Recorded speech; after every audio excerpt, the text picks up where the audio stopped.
నా పేరు డి వసంతరాణి, మా సుధానగర్ ఏరియా. నేను మా సంస్థలో సీసీగా పనిచేస్తున్నాను. మీరు ఈరోజు మీ పెరటి తోటల్లో కూరగాయలు పండించుకొని తాజాగా తినడం వల్ల మాకు చాలా సంతోషంగా ఉంది. ప్రతి సంవత్సరం మీరు ఇలా వేసుకొని మంచి కూరగాయలు పండించుకొని తినాలి. మీరందరూ ఇలా వేసుకోవడం వల్ల మాకు చాలా సంతోషంగా ఉంది. మీరు బయటికి వెళ్ళి కూరగాయలు కొనుక్కోవాలంటే అవి ఎప్పుడో కోసి వడబడి ఉంటాయి.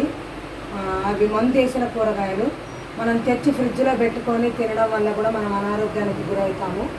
ఇలా మీరు తాజాగా పండించుకొని తినడం వల్ల మీకు ఆరోగ్యంగా ఉంటుంది. మేము వచ్చినప్పుడు కూడా మాకు కూడా ఇస్తున్నారు. మేము తినడం వల్ల కూడా మాకు కూడా ఆరోగ్యంగా ఉంటుంది. అదే బయట పండించిన పంటలు అయితే మందులు వేసి పండిస్తారు. అదే మన ఇంట్లో న్యాచురల్గా పండించుకుంటే ఏ మందు లేకుండా తింటున్నాము. తాజాగా మన ఆరోగ్యానికి మంచిది.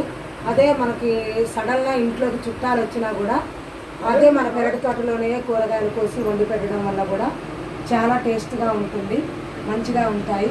వాళ్ళు కూడా తృప్తిగా తింటారు, మనం కూడా తృప్తిగా తింటాము. మన ఇంట్లో గార్డెన్ ఉండడం వల్ల మన చుట్టుపక్కల వాతావరణము పచ్చగా ఉండడం వల్ల కూడా మన ఆరోగ్యానికి మంచిది.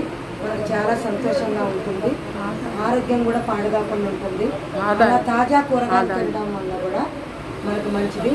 మరి మనం బయటికి వెళ్ళి కొనుక్కోవాలంటే డబ్బులు కావాలి. మనకు ఆదాయం మనం ఇలా ఇంట్లో పండించుకోవడం వల్ల కూడా ఆదాయం సేవ్ అవుతుంది. మన షాప్ దగ్గరికి వెళ్ళాలన్నా కూడా టైం పట్టిద్ది.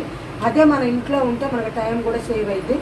చాలా చక్కగా అనిపిస్తుంది మీరు ఇలా పండించుకోవడం వల్ల. మాకు కూడా చాలా హ్యాపీగా ఉంది.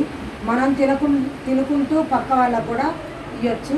మళ్ళీ మనం ఎక్కువ పండితే కూడా అమ్ముకుంటే కూడా మనకు డబ్బులు ఆదాయం ఉంటుంది. ఇలా పండించుకోవడం వల్ల మీరు మంచిగా తింటున్నారు, మంచిగా ఆరోగ్యంగా ఉంటున్నారు. మా మహిళలుగా ఉండి మీరు ఇలా పండించుకున్నందుకు మాకు చాలా సంతోషంగా ఉంటుంది. మీ అందరికీ నా యొక్క కృతజ్ఞతలు.